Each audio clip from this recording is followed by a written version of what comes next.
Bom dia, você está sintonizado no programa 3 das 11. Hoje nós tivemos um pequeno atraso por problemas técnicos, mas é claro que não falhamos, né? Então, hoje, quinta-feira, às 11 horas, você tem esse encontro aqui com os 3 das 11. São histórias, pessoas, conceitos descontraídos e, claro, fora de série, na rádio online do Piracicaba hoje, no Instagram e logo mais você vai ver aí no Facebook que nós estamos gravando esse super dia com esse encontro aí mais do que especial com você. Então seja muito bem-vindo, seja muito bem-vinda. Aqui você sabe que encontra informação com leveza, entrevistados com conhecimento, histórias inspiradoras como a de hoje, que vão trazer tendências, reflexões sobre economia, comportamento, família, saúde física e também mental. Conhecimento e descontração para um viver cotidiano. E é claro que a sua participação ela é muito importante. Então, durante o programa, faça seus comentários, faça suas perguntas, que nós, os 3 das 11, estamos aqui para responder. Eu sou Flávia Vieira e também temos Gabi Bertoli e Isa Germano. Bom dia a todos. Bom dia. Com muita alegria e satisfação por ter você aqui com a gente e vocês todos que já estão nos acompanhando aqui. Podem enviar suas perguntas aqui pelo Instagram, que a gente está de olho. Muito bom dia. Hoje é 25 de março, é comemorado o Dia do Orgulho Gay. Uma temática que vem sendo comentada, construída e desconstruída há anos. Orgulho LGBTQI+. É o conceito usado por gays, lésbicas, bissexuais, transgêneros, travestis e outros grupos ligados à comunidade. Orgulho vem como antônimo da palavra vergonha, usada ao longo da história. É preciso ter orgulho, sim. Quem se é e ter direitos como todas as pessoas, lutar pela liberdade de cada um. E neste dia, convidamos o assessor do Centro de Pós-Graduação da FUMEP, pós-EEP, formado em Gestão Financeira e também bacharel em Administração, que atuou por 7 anos em uma ONG que defendia os direitos humanos. Também, em sua jornada, é palestrante e neste dia vamos falar sobre a diversidade no ambiente de trabalho. Estamos aqui com o meu amigo Evandro Mangueira. Muito bom dia. Olá, bom dia. Estou muito feliz em estar aqui, até pela relevância do assunto, né? Eu acho que é sempre importante a gente conseguir agregar esses dois assuntos que são a diversidade e a mão de obra, né? A gente não tem como separar essas duas coisas porque a mão de obra traz dignidade, né? Assim que quando você consegue ter diversidade dentro do ambiente de trabalho, a gente consegue também trazer dignidade, né?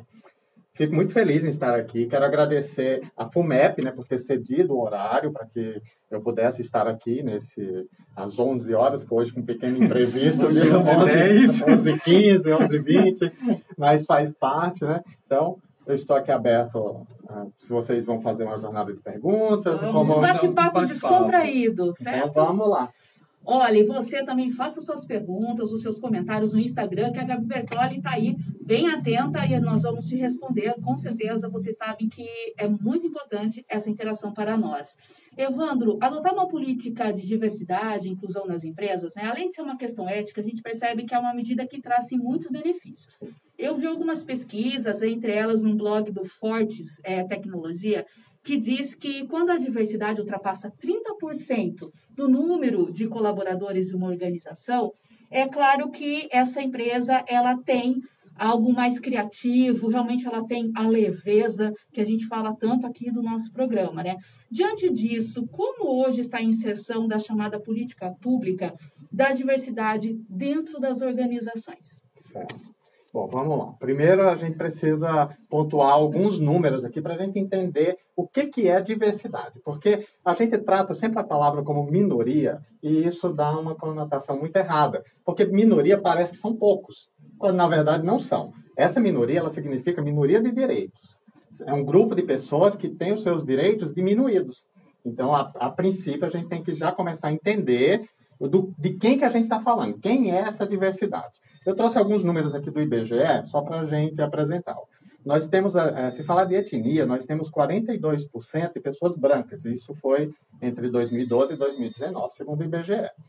Então, mais de 50% dessas pessoas representam negros, pardos, indígenas, que é uma parcela pequena, mas que também... Então, você já tem ali mais de 50% da população sendo representado por negros. Isso dentro das empresas não é verdade, né? Essa verdade fora não é interna. Aí, quando a gente trata de homens e mulheres, nós temos 48% de homens e 52% de mulheres. E também a gente não vê essa representatividade dentro das empresas. Quando vai se falar de diversidade sexual, de orientação, identidade de gênero, essa representatividade é quase zero. Principalmente porque as pessoas têm dificuldade de se apresentar, de se assumir quem são, né? Até por uma questão simples, ninguém que é hétero se apresenta como hétero, por exemplo, né? Eu nunca tive um amigo que falou, oi, tudo bem, eu sou hétero. Perfeito. Né? Da mesma forma, não se há necessidade de se trazer um assunto de relevância tão íntima para a empresa. Você não precisa. Só que uma empresa acolhedora, as pessoas naturalmente se assumem. Naturalmente, elas se sentem ali acolhidas o suficiente para se assumir.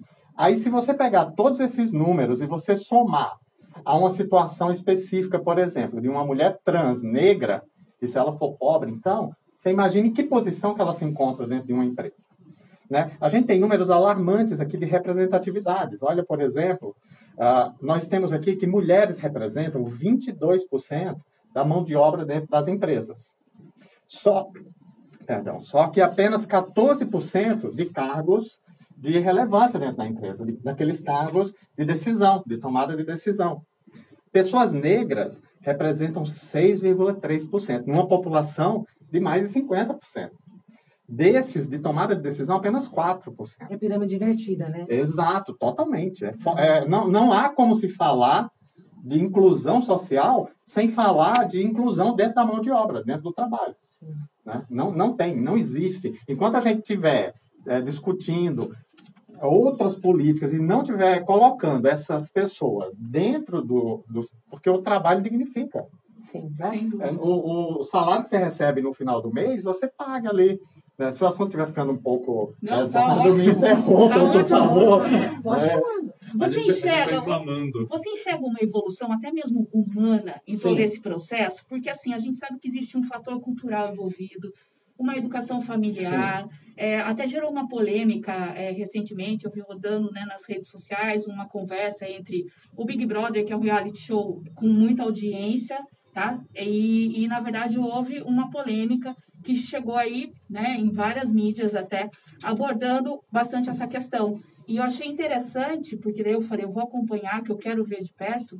Um dos integrantes que estava envolvido, ele disse que ele vem de uma cultura machista, ele é da região de Goiás, ele contou a história dele e falou, na verdade, eu luto para isso, né? Para essa mudança, eu tive ajuda para essa mudança, e eu confesso que eu estou tentando, né? Então, realmente, existe aí uma raiz no problema, né? Que é uma questão realmente da família, da cultura. Você sente essa evolução no processo? Sim, existe a evolução, né? Toda luta de classe, ela tem vitórias e derrotas constantemente até a gente chegar num equilíbrio. Ninguém aqui está falando de direitos a mais, né? A gente está falando de direitos básicos que já são fornecidos a outras pessoas, comuns, exatamente. Iguais, exatamente. Ninguém está falando aqui de direitos a mais, né?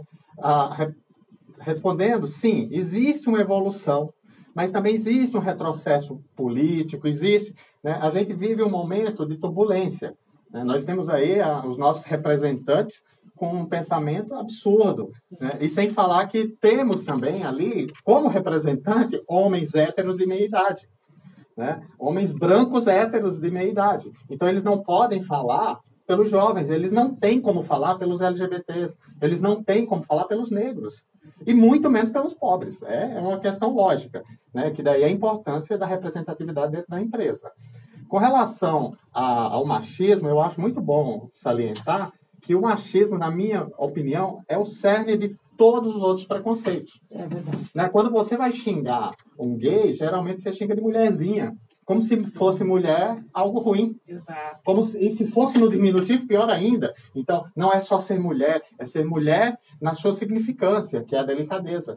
Então, mulherzinha, você traz como sendo o pior xingamento para um homem. Mesmo, né?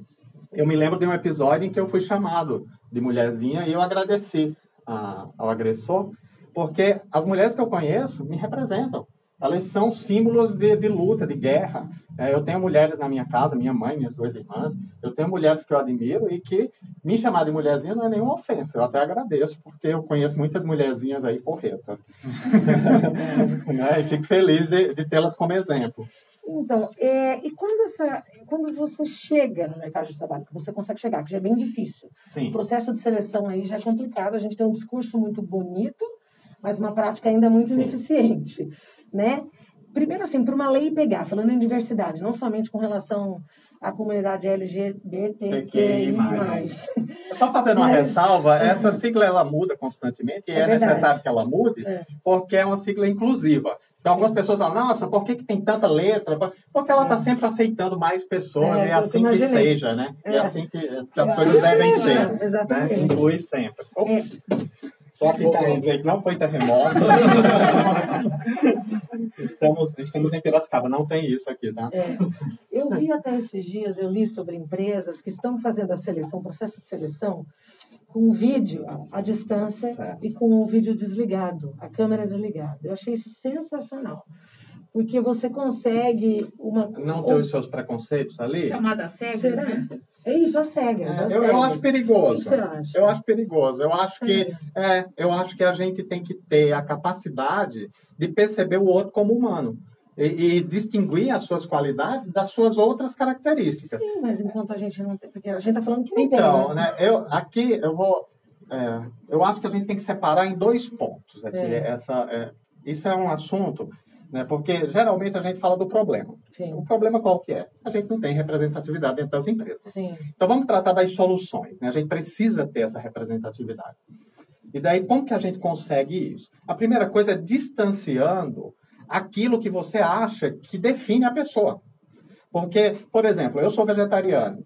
E eu acho que, como vegetariano, eu já sofri muito mais preconceito do que minha orientação sexual, do que por exemplo... Eu já fui em determinadas ocasiões em que eu não comi, quando todo mundo estava se alimentando, porque não tinha comida para mim. De chacota. De crítica. No momento onde está todo mundo socializando, você é o centro das atenções. Então, não estou querendo... incômodo, é um desconforto. Não estou querendo diminuir a luta dos outros. Tá. Mas existem coisas que não te definem. Olhar o indivíduo, eu entendo isso. Não a comunidade ao qual ele pertence, a situação. É o indivíduo, é o ser humano e ponto. Mas quando eu recebi... A empresa precisa fazer isso, né? E como que ela faz? Talvez seja essa a grande questão. Ela tem que perceber que existem consumidores lá fora e que esses consumidores precisam ter essas representatividades na tomada de decisão. Por quê? Por uma questão de lucro. A empresa ela tem que enxergar que essa pessoa dentro da empresa dela vai trazer lucro para ela. Não existe outro caminho para você convencer as empresas. Tá? Na verdade, ela atenderia melhor a sociedade, ela teria que se espelhar melhor a sociedade, espelhar melhor. Vamos falar em números, por exemplo. Né? Uma empresa de maquiagem, a gente vê a Natura tentando. Né? No marketing, não sei se dentro da empresa ela consegue, mas no marketing ela está tentando. Mas vamos pegar aqui uma situação. A gente tem um número de pessoas que utilizam maquiagem que não são mulheres cis. São homens, são trans, são travestis e outros gêneros que eu nem vou ficar aqui discutindo porque é inúmeros. Que não utilizam, que utilizam de maquiagem. E você tem essas pessoas dentro da empresa dizendo que determinada maquiagem, por exemplo, cobre melhor a barba? Ou você só tem essa pessoa dizendo que cobre melhor a ruga? A mancha. Você tem essa pessoa dizendo que determinada pele no sol, ela fica com brilho, ela fica opaca, ela fica cinzenta. Você tem essa pessoa lá dentro? Não, se você não tem, você está perdendo dinheiro. Porque tem essa pessoa aqui fora comprando. Essa empresa sendo, na verdade, um reflexo maior da diversidade da sociedade que já existe. Qual é o problema? Você falou em legislação, em algum momento aí você citou legislação. Eu sou contra políticas legislativas porque elas não são eficazes. Elas são punitivas. Porque ela não tem fiscalização. Elas não são eficazes. E tudo mais, não é? São necessárias, infelizmente, porque numa sociedade que a gente vive, a gente precisa dessas políticas para ali mediar e talvez equilibrar, ou até para tentar trazer uma equidade que seja mais ou menos verdadeira, né? Mas elas não são eficientes porque elas são punitivas. Elas nunca têm a finalidade maior, que é realmente trazer a diversidade. Aí, quando você impõe e a diversidade aqui se amplifica, né? Quando você impõe que alguém precisa adequar a sua empresa para o cadeirante, aí eu te pergunto, essa empresa está recebendo realmente o cadeirante? Se o cadeirante chegar lá, ele vai ser vítima de pena? As pessoas vão olhar para ele e dizer, nossa, ele cometeu uma fraude aqui, ele fez uma coisa errada para a empresa, ele vai ser punido com o mesmo rigor que uma pessoa não cadeirante seria? Ele vai tomar a mesma advertência? Ou o inverso? Você vai dar atividade para ele que seja de acordo com a capacidade Eu não vou dele? deixar ele em casa, pagar para ficar em casa. Né? Existe isso. Sim, porque se você cumpre apenas o que está na legislação, a gente corre o risco sério de ter a diversidade dentro da empresa e não usá-la, e não dar acesso a ela. Porque mais importante do que ter essa diversidade dentro da empresa é a gente dar condição de que ela suba os mesmos degraus que as outras pessoas que não estão inclusas nessa diversidade subiriam com a mesma facilidade. Essa é a parte importante, porque aqui é a equidade. Você tem que dar condição para que a pessoa que é diferente em algum aspecto das demais tenha a mesma facilidade que as demais têm. Essa é uma construção, porque aquilo que eu não entendo me ameaça de alguma forma, não é?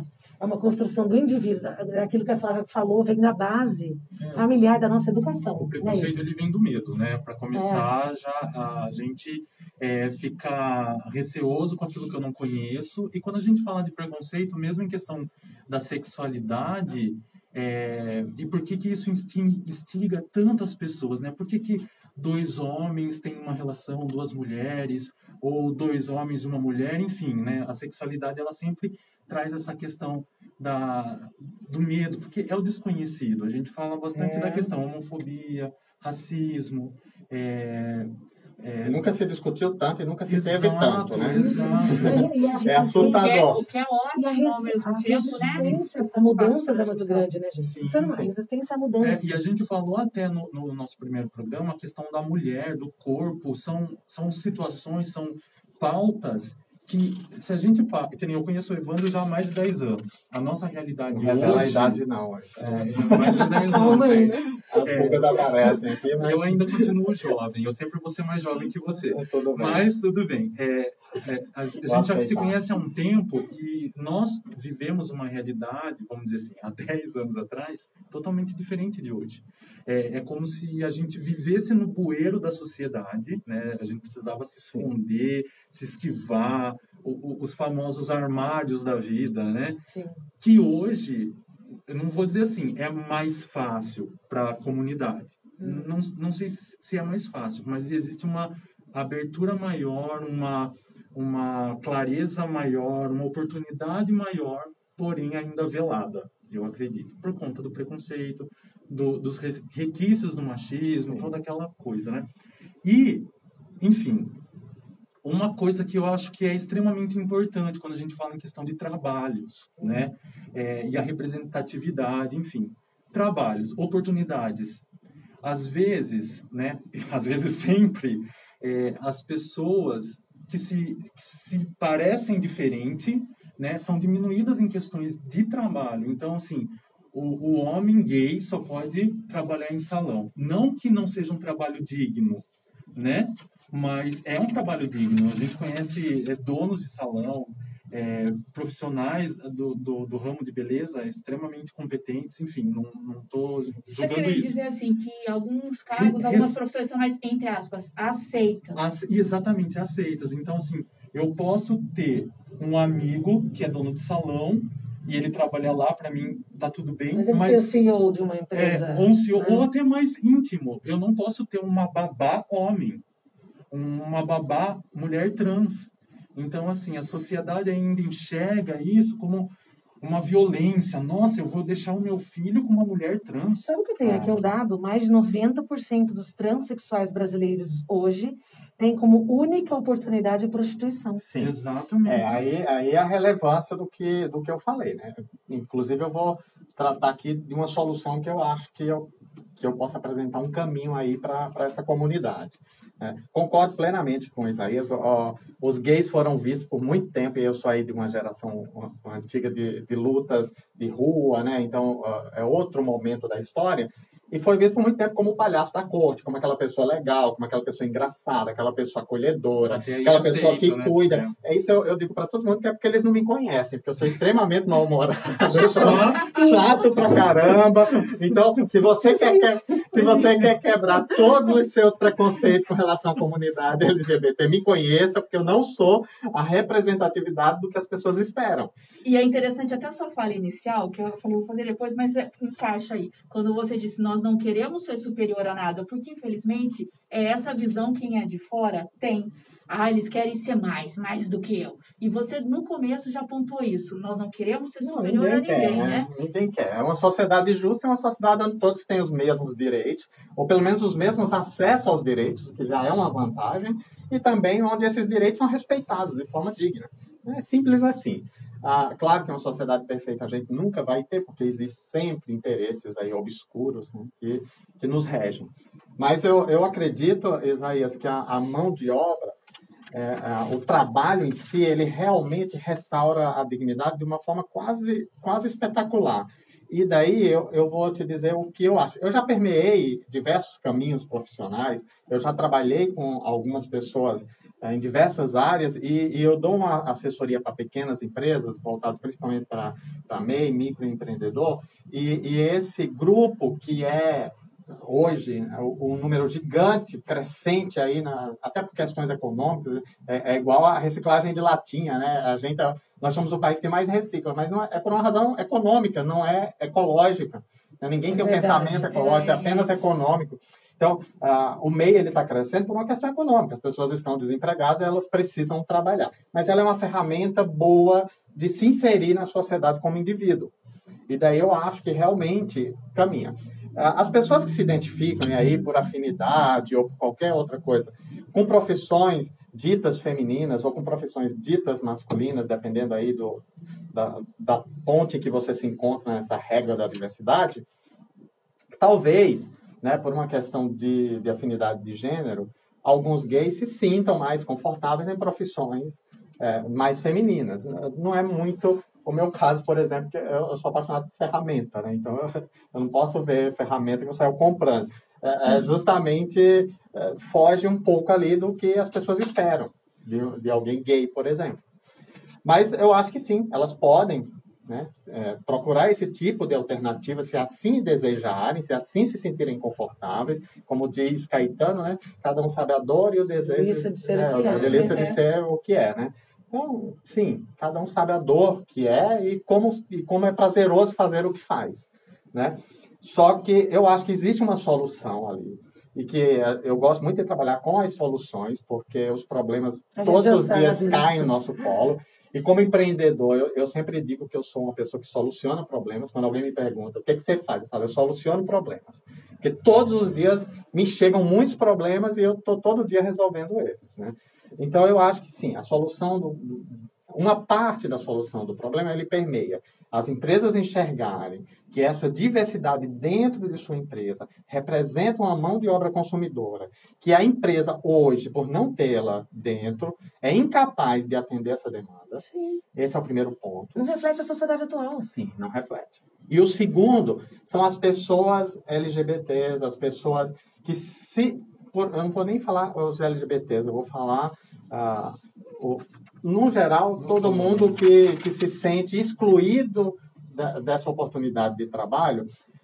Aí vai o meu conselho, eu digo que só tem 2 caminhos que se pode seguir para que você consiga, de alguma forma, não estou dizendo que é fácil, não estou dizendo que é o melhor caminho, talvez tenha outro, mas tem 2 caminhos. O primeiro é você se especializar em algo.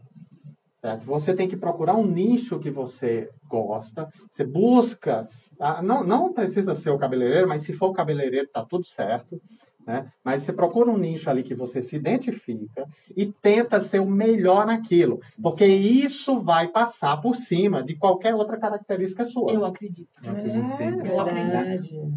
Agora são 11h37. Isaías, tem mais perguntas aí antes da gente seguir? Não, acho que a gente já pode seguir para o empreendedorismo, né, Flavinha? Ok, vamos lá. Olha, eu pesquisei algo, achei muita coisa bacana, então é difícil, né, escolher esse ou aquele. Um grupo trabalha aqui no Brasil para incentivar iniciativas inclusivas no mercado. E o destaque é um gaúcho, Felipe Roloff. Ele lidera a Pride Brasil e foi eleito um dos 50 futuros líderes do LGBTS mais importantes do mundo, segundo ainda um jornal britânico, o Times, o Financial Times. O grupo que espera tornar a companhia mais amigável com funcionários da diversidade. Quer dizer, tem muito brasileiro fazendo a diferença, sendo referência no mundo nessa questão mesmo de criar iniciativas, né, inclusivas. Segundo ele, o Brasil é o país que mais mata em LGBTS no mundo. Aqui, né, tô entre aspas porque é ele, ok, gente? Aqui um grupo assim tem um peso muito maior. É o trabalho desse tipo de grupo aliado aos ONGs, aos agentes que promovem aí a transformação cultural e social, já que os políticos, segundo, então, Felipe, não assumem esse papel. Outra questão que ele levantou, né, é que temos como marca um certo afastamento do poder, no caso das pessoas em níveis sociais vistos como inferiores. Elas não se sentem aptas a ir além e contribuir com o país. Essa informação é muito interessante. Além de uma classe social baixa que não acha que pode mudar alguma coisa. Quer dizer, temos um brasileiro, um dos, né, que são muitos aí, destaques no mundo com relação a iniciativas inclusivas, e nesse caso específico para esse público, né, que é o LGBTS, e ele coloca aí situações muito importantes, né? Falando que faltam iniciativas dos políticos aí no modo geral e também essa questão de nível social, que uns são vistos como inferiores, então não sou ouvido. Como ficam aí essas questões quando a gente fala, né, em empreendedorismo? Na verdade, eu vou aproveitar, antes de responder isso, eu vou emendar uma coisa que o Isaías falou, que é o seguinte, essa tática de atacar a pessoa em detrimento ao seu conhecimento, ela é velha de guerra. É uma tática baixa, mas que funciona. Porque ao invés de eu te atacar, se você está numa posição de líder, ao invés de eu atacar suas ideias, porque eu me sinto incapaz de competir por ideia, eu ataco você como mulher, por exemplo. Ah, é mulher. Tinha que ser mulher para estar tomando essa decisão. Aposto que está menstruada, né? É absurdo, mas eu escuto Super isso. Né? Com frequência. E olha que eu não estou na pele de vocês, eu estou só aqui sentindo por empatia, mas eu sei que isso acontece. E, então, assim, essa guerrilha, ela também é levada para o âmbito político. E daí, só que os políticos fazem o inverso. Ao invés deles te incluírem ali como grupinhos, eles te colocam na massa pobre, né? Os pobres não têm condição de falar, as pessoas não têm educação. Então, é a mesma guerrilha, é a mesma tática que é utilizada para diminuir um indivíduo através do que ele é, da sua essência, ao invés das suas ideias, é utilizado no âmbito político, né? Você coloca ali todo o grupo de pessoas que representam hoje. E a gente tem uma ideia errônea de que a classe média está no meio, né? A classe média está bem lá embaixo, que fica aqui registrado, vocês estão bem lá embaixo, tá?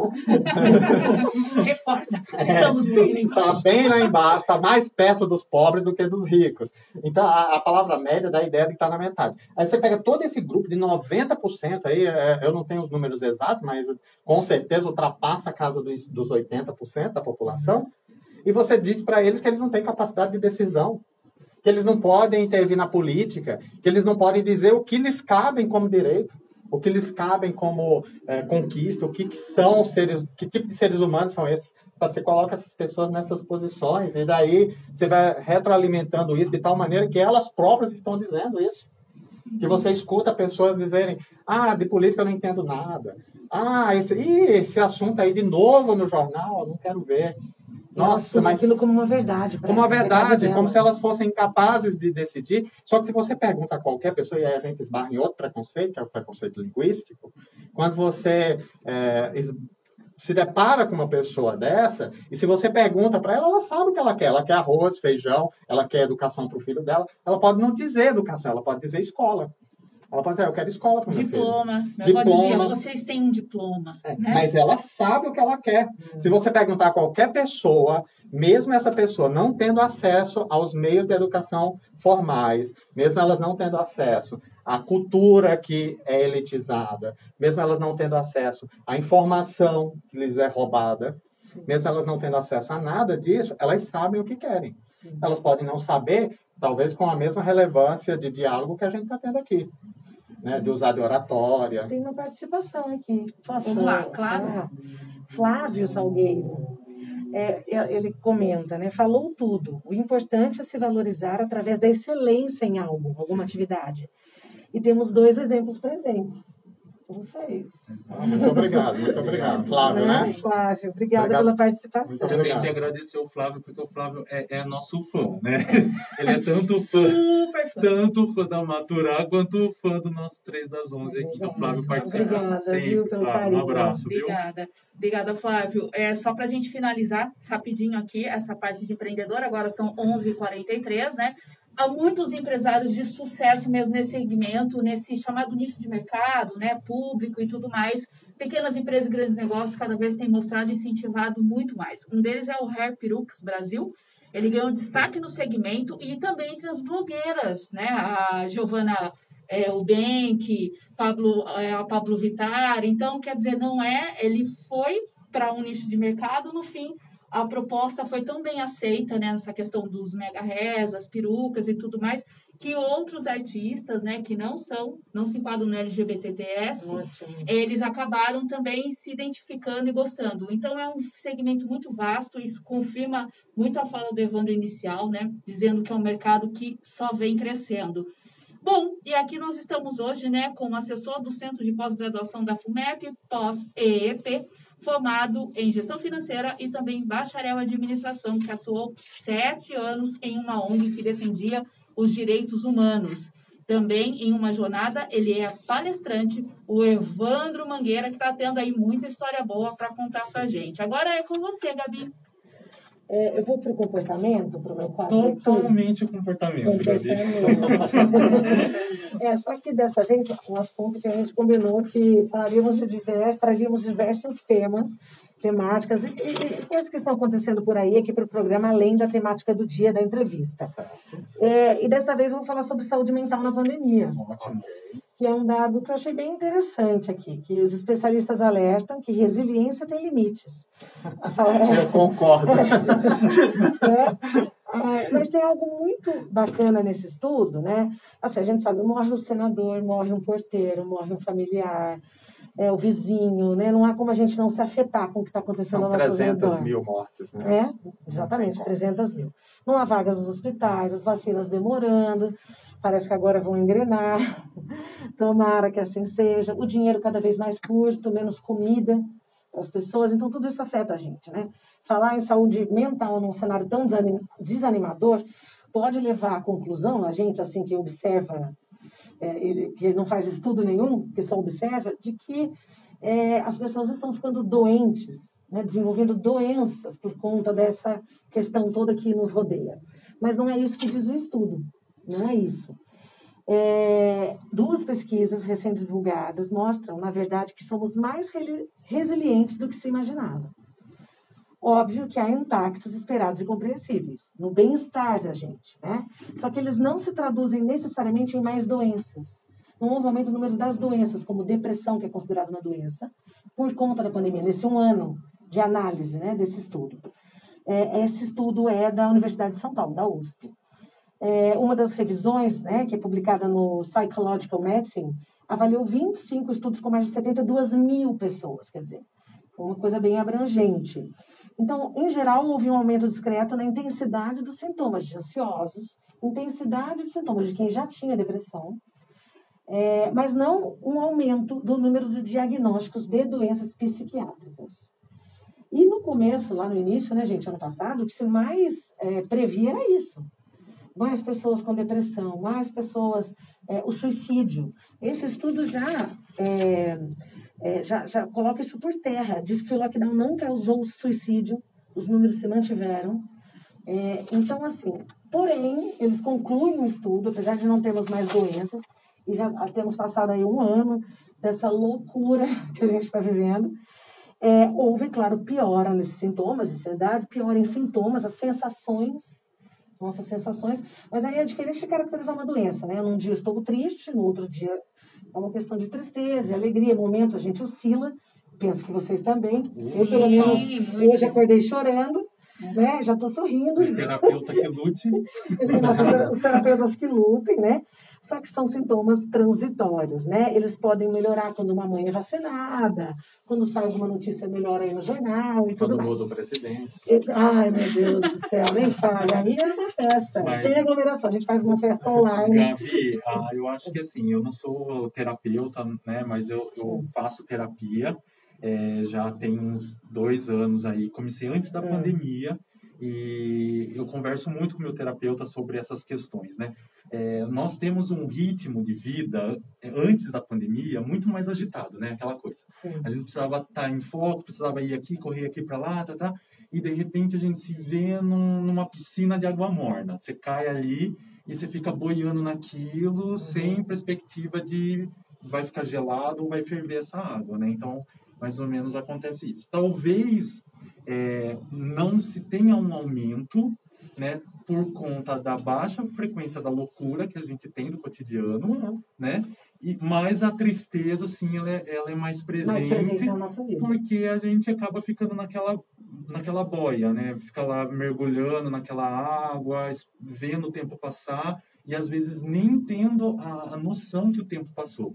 Tanto que nós passamos de 2020, estamos em 2021, já é março, quase abril, e parece que as coisas continuam na mesma. E na mesma eu falo assim, de não ter uma melhora, né? Sim. Então, assim, vai piorando, mas a gente meio que fica amortecida, como se a gente tivesse tomado como se a gente tivesse um coma coletivo. É verdade. E sabe o que ele fala? Que tem muito a ver com o que você está falando. Que isso, assim, se passou um ano, mas existia esperança de melhora. Sim. Num quadro em que as coisas estão piorando, é aí que eles se preocupam. Que esses mesmos pesquisadores estão preocupados, porque essa realização de tarefas diárias que a gente já não consegue mais fazer da mesma maneira, a longo prazo, essa coisa que vai se estendendo do jeito que está se estendendo, aí sim, isso pode gerar uma doença, pode acabar gerando uma doença, porque é algo que tem se mantido e que quando não parece que vai haver solução. E a pressão por se reinventar. Isso cansa. Ai, fulano se reinventou. Tal pessoa se reinventou, viu? Primeiro, não é tão simples assim você se reinventar. Se inventar, né? Reinventar. Agora eu vou ficar me reinventando, essa cobrança de todo mundo o tempo todo. Tem um perigo também aí, né? Não sei se a pesquisa traz, mas é que socialmente, principalmente trazendo aqui para dentro das empresas, as doenças mentais são vistas, né, como não doenças. É verdade. Né? Quando você vê alguém com um corte na mão, imediatamente você fala, nossa, vamos ali passar uma água, passar um remédio, limpar. Quando você vê alguém que quebrou o pé, você vê o inchaço, né? Agora, quando a pessoa fala, hoje eu estou um pouco triste, um pouco deprimido, ou o hoje é contínuo, às vezes ela não fala, ela guarda para ela, porque é visto como gente preguiçosa. É verdade. Infelizmente, menosprezado. As doenças mentais, elas trazem essa carga. Eu só preciso terminar, falta só uma aqui. Então, fala isso, Flávia, que o estresse contínuo, essa pressão, e como está sendo, né, está se estendendo demais, é perigoso sim, os médicos alertam. Tivemos uma estrutura emocional para suportar até agora, mesmo que tenha sido doído, mas é como um elástico. Vamos puxando até que arrebente. Um dos médicos pontua. É o limite da nossa resiliência que está sendo testado. E nesse sentido, infelizmente, esse médico arrisca dizer que 2021 tende a trazer números diferentes, piores do que os do ano passado. Aí, falando em solução, que a gente tem que trazer alguma coisa para aliviar, o que a gente pode fazer em meio a tudo isso? Muita gente já sabe. Quando a bad bate, né? Bate a bad. Para sair dessa, a gente ansiosa, tensa, se sentindo pressionada. Ela deu para mim. Não, vocês viram. Mas eu falei a gente. Ainda bem. Eu ainda falei a gente ansiosa. Quer dizer, uma identificação aqui fora total. A gente pode adotar estratégias que reduzam essa ansiedade, a gente já sabe. Meditação. O respirar, né? Lembrar de respirar. Com máscara. Não, sem máscara, sozinho no quarto, sei lá, ao ar livre, né? A gente tem que buscar, né, essas soluções. Essas são algumas das ouvir músicas gratuitas. Ouvir músicas, exatamente. Momentos de filmes, lazer, da maneira que Que ideia, né? Você sabe que eu acho, me permita, Claro. eu dou uma sugestão para pequenos empresários que eu aplico na vida e que eu acho que ela serve para situações complicadas no geral. Que é o seguinte, você tem um problemão, mas esse problemão, seja ele qual for, de âmbito de natureza psíquica ou física mesmo, né? Você tem lá que resolver, você tem um problemão. Esse problemão, você divide ele em vários probleminhas. E daí você pega o primeiro probleminha e resolve. Então, aí você pega o segundo probleminha e resolve. Aí você pega o terceiro. O problema é que a ansiedade nos faz ver o todo. Você tem uma casa, vamos supor, uma casa está enchendo de água lá de uma enchente. E daí entra água pela janela, pela porta, pelo ralo, por tudo que é lugar, e você está entrando em desespero. Né? O que você tem que fazer? Você não vai conseguir solucionar todos. Você isola um ambiente, você vai lá e fecha o ralo. Entendeu? Você tapa o ralo. Você vai tentando solucionar pequenos problemas. Porque daí, quando você vê, você solucionou o problema como um todo. Fantástico. Quando você vê o problemão, ele assusta e geralmente nos dá medo Paralisa. e às vezes preguiça. E paralisa, exato. Você olha e fala, puta, problemão. Não vou dar conta, vou abandonar, pendurar as chuteiras. Então, você divide ele em pequenos problemas e aí para o microempreendedor, isso funciona bastante. Às vezes você tem ali diversas coisas para solucionar no seu dia e você pega, vai fazendo por parte. Quando você vê no final do dia, você fez tudo. Sabe uma receitinha que para mim funciona? É muito arcaico, mas funciona. Eu pego o meu caderninho, fico em frente ao computador, eu vou colocando todas as demandas em caneta. E vou riscando. Sim. Porque realmente, quando eu paro para pensar, Dá um alívio. eu falo, meu Deus. Então, eu vou numa forma arcaica, eu confesso. Não é arcaico, não. Isso é uma metodologia de empreendimento muito séria. Você divide, inclusive, em áreas de relevância. O que é importante, o que não é. E o que, inclusive, tem uma área lá que você coloca que nem é importante e nem é urgente. Então, aí eu sempre pergunto, por que alguém tem essa área? Né? Por que você tem atividades que não é importante e não é urgente? É porque você tem 4 pontos. Quando é muito importante, muito urgente, você tem que fazer agora. Quando é urgente, mas não é tão importante, você pode, né, fazer um pouquinho mais tarde, porque não tem tanta importância. Mas quando é importante e não é urgente, você dá para alguém ali, né? Você fala, ó, faz. Agora, quando não é importante e não é urgente, por que você tem essa atividade na sua lista? Você elimina ela simplesmente, você risca ela lá, não vou fazer. Perfeito. Nossa, eu quero Então, você pra minha amigos, vida. eu aceito. quero você pra minha Eu aceito vida. rascunhos, bloquinhos de nota. Isso para mim é muito Cozinha, terapêutico. quadro, clima. São 11h54. Eu acho que é melhor a gente passar para o quadro do Isaías, né? Até por uma questão aqui de administração melhor de No tempo. tempo. E aí, Isaías? Então, gente, Nós O que temos você Hoje- confessa para nós? hoje eu confesso, e talvez eu receba pedradas, mas eu confesso que mesmo na situação em que nós vivemos, com tudo isso, eu confesso que eu tenho orgulho de ser brasileiro, ainda. Ah, mas eu também. É Eu o também melhor, quero. melhor país para se viver. Eu acho. Somos todos. Primeiro que eu gosto do calor. Eu tenho amigos que moram fora, acho sensacional, mas eu sou brasileiro e confesso também que Piracicaba é a minha eu também cidade. adoro Piracicaba. Eu nem sou O que eu Piracicaba. puder fazer para ficar aqui, contribuir com a minha cidade, eu sou apaixonado. Então, isso é uma coisa que eu confesso e vocês. Eu amo viver no Brasil, amo Piracicaba, adotei, e a Flavinha sabe. Estou aqui há 18 anos e, para mim, não existe cidade melhor para se morar no mundo. Adoro, falo para todo mundo, Samuel, defensor, fãzaça de Pira. Eu tenho muito orgulho de ser brasileira, mas não de muitos brasileiros. É isso. Ah, mas eu acho que Mas isso faz parte. faz parte da sociedade. A gente tem que, inclusive, olhar para Isso é diversidade, não é? inclusive olhar para aquelas pessoas como exemplo do que eu não quero ser. Exatamente. Então você usa como exemplo. Eu concordo, viu, Isa? Eu acho o Brasil maravilhoso e eu acho que aqui a gente tem 2 oportunidades de negócios que são negligenciadas porque as pessoas não têm muita visão.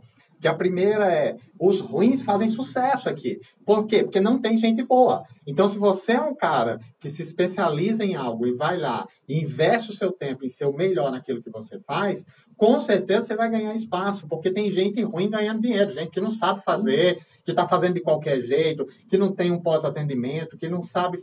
Não tem, confunde produto com oferta e não está ali sendo excelente no que faz e tem uma oportunidade gigante.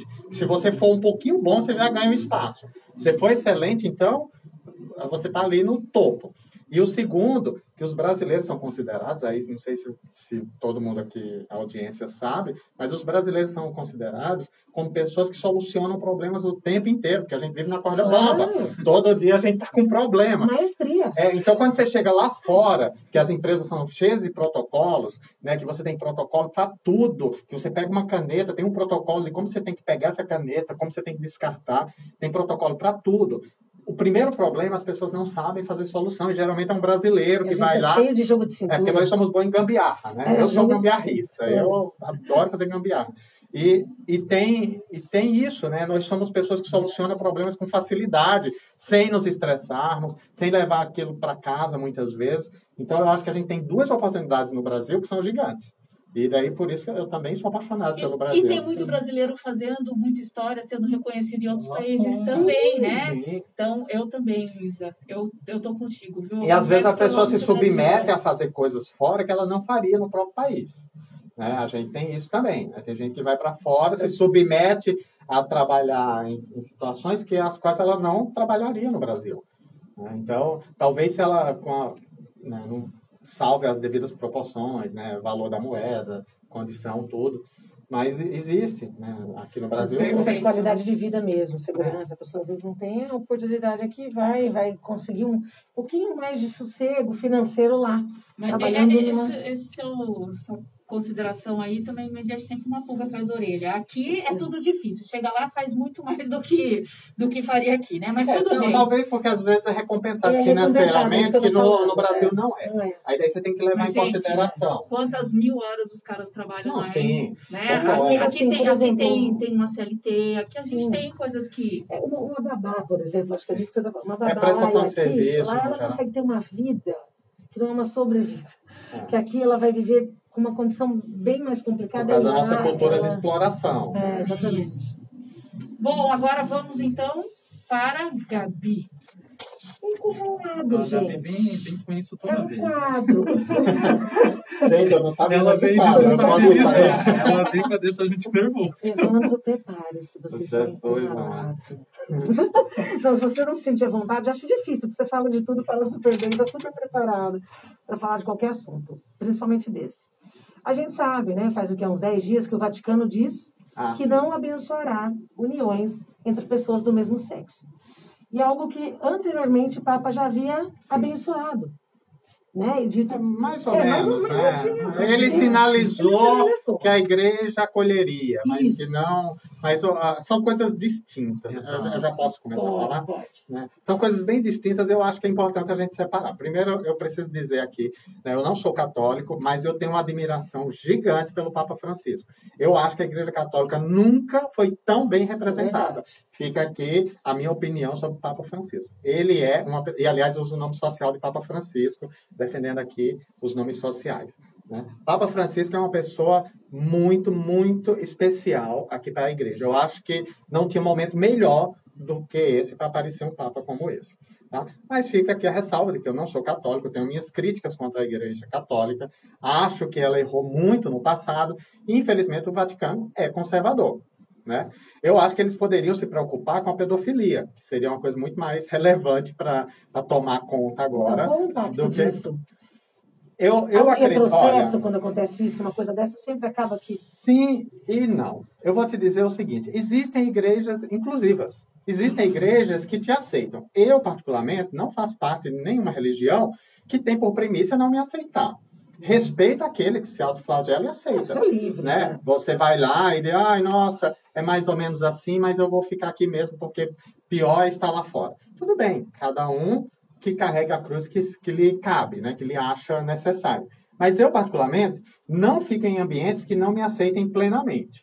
Então, a minha posição como cristão, como uma pessoa que acredita em Deus e nos evangelhos, por exemplo, seria a de não participar de um lugar que claramente me rejeita. Sim. Essa é a minha posição pessoal. Assim, o Vaticano, ele exerce um papel, uma influência enorme sobre o mundo ocidental. Sim, é um Estado, então, um político. Mesmo que a gente, independente disso, a gente... É por isso que a gente tem que separar agora na visão política. Né? A visão religiosa, de fato, é essa. Eu acho que tem religiões, inclusive, se eu fosse você, mudaria de religião. O meu conselho é esse. Né? Vai para uma inclusiva. Mas sendo você quem é e desejando estar lá, né, a gente tem que ter aí a visão, claro, a visão política da coisa. Né? O Papa, ele é um chefe de Estado, um chefe de Estado de influência relevante, e que o que ele diz, obviamente, recai sobre todas as outras religiões, sobre todas as outras sociedades, porque ele dita as regras, né? Na grande parte das religiões, ele dita as regras. É lamentável que o Vaticano tenha esse posicionamento, mas não me espanta. Né? É o mesmo Vaticano que jogou imagens indígenas no Rio. É o mesmo grupo de pessoas que condenam o aborto como sendo um direito da mulher, ou a mulher ter o direito de se divorciar. Olha que loucura. Né? Então, no Vaticano em si, eu não esperava outra atitude senão essa.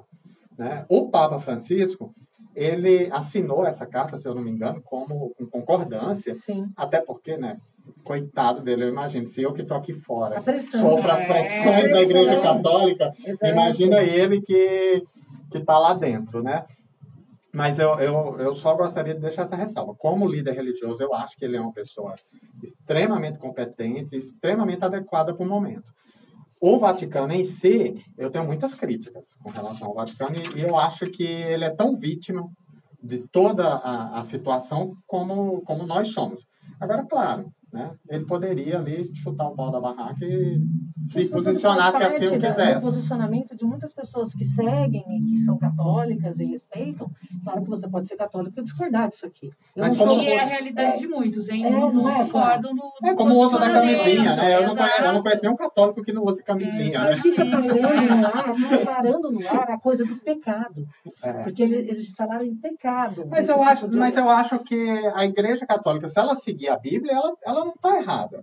Ela só tem que incluir o camarão, fazer a barba. Tem outros pecados que são ignorados, né? É curioso, por exemplo, quando a gente busca o Antigo Testamento, e daí a gente sempre vai para o dízimo, né? O dízimo sempre está lá, né? Presente. Mas outras coisas, não, isso é do Antigo Testamento.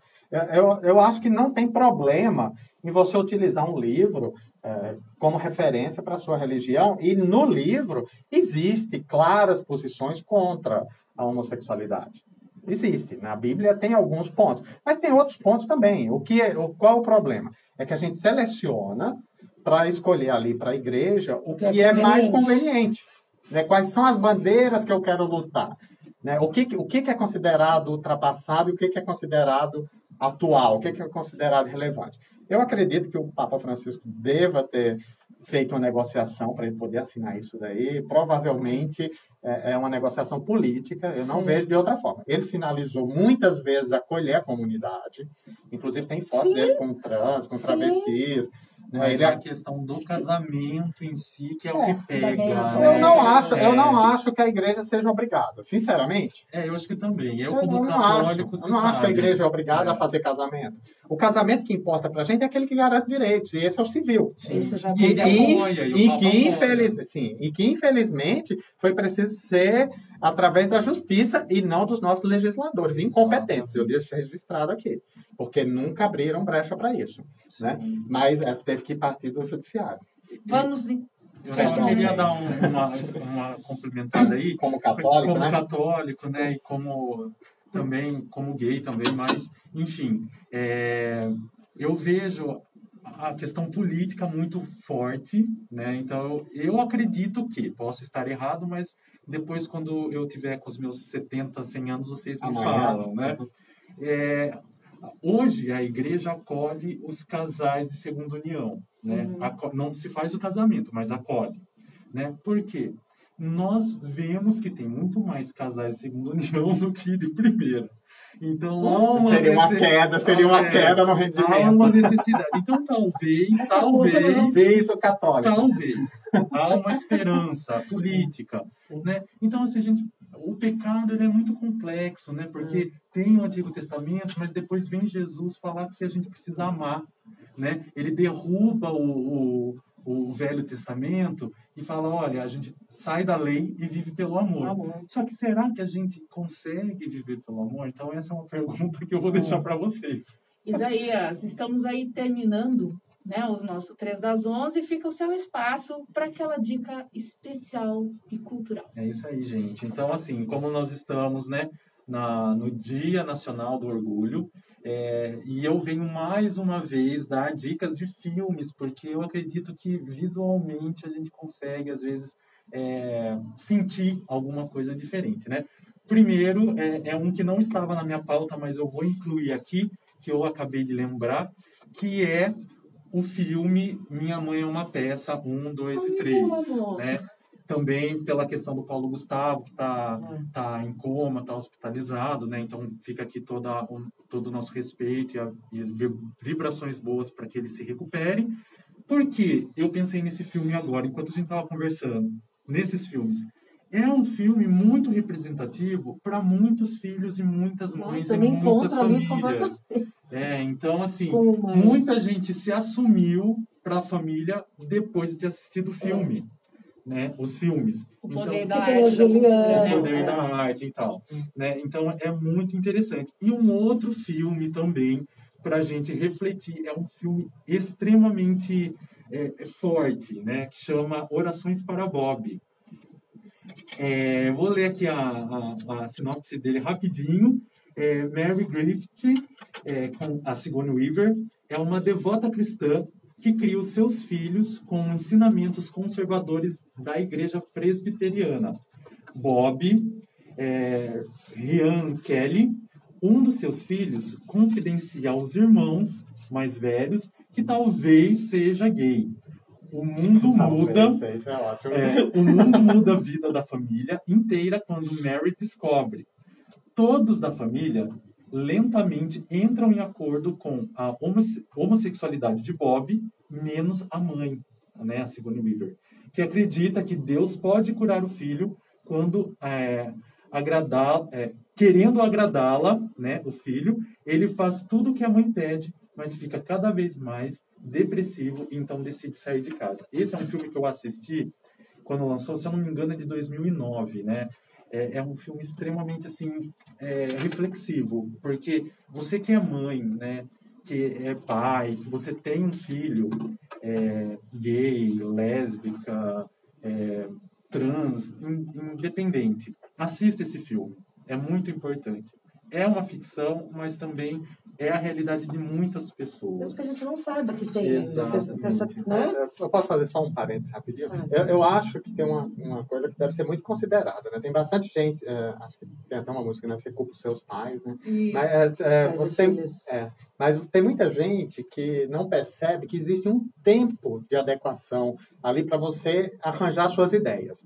Quando você é gay ou quando você tem alguma situação que é mantida em segredo e você vai revelar para alguém, tem um tempo para você amadurecer. Você pensa, você reflete, você ensaia falas, você cria todo um momento para que isso aconteça. Esse tempo ele também é importante para os pais. Né? Você, como a pessoa que guarda, portador do segredo e que vai revelar, considere um tempo para os seus pais também. Porque é importante que os pais tenham essa adaptação que você levou um tempo para ter, né, para se autoaceitar. Então é importante também ter isso. Agora, pais, não leva muito tempo não, tá? Que lindo. Eu quero agradecer muito, agradecer ao André do Piracicaba hoje, que nos acompanhou aqui nesta manhã. Muito obrigada, André, viu, por toda a sua disponibilidade. Tem perguntas? Não, o pessoal da internet, aqui das redes sociais que participaram com palminhas, agradecemos. Agradecemos. Muito obrigada à nossa audiência, o pessoal que está aí no Instagram. Olha, daqui a pouco está lá no Facebook, que nós gravamos o programa de hoje, que a gente teve um probleminha técnico, mas isso a gente, é claro, que resolve, porque o mais importante aqui no nosso programa é a leveza e são as histórias. E a gente fica muito orgulhosos, na verdade, por estar recebendo você, Evandro, nesse dia tão importante que é o Dia do Orgulho Gay. Eu confesso que foi um momento de muito aprendizado para todos nós. Você realmente trouxe leveza. Eu sempre falo, pessoal, a gente tem que tomar cuidado com os extremismos, né? Eu falo sempre para a Gabi e para o Isa, né?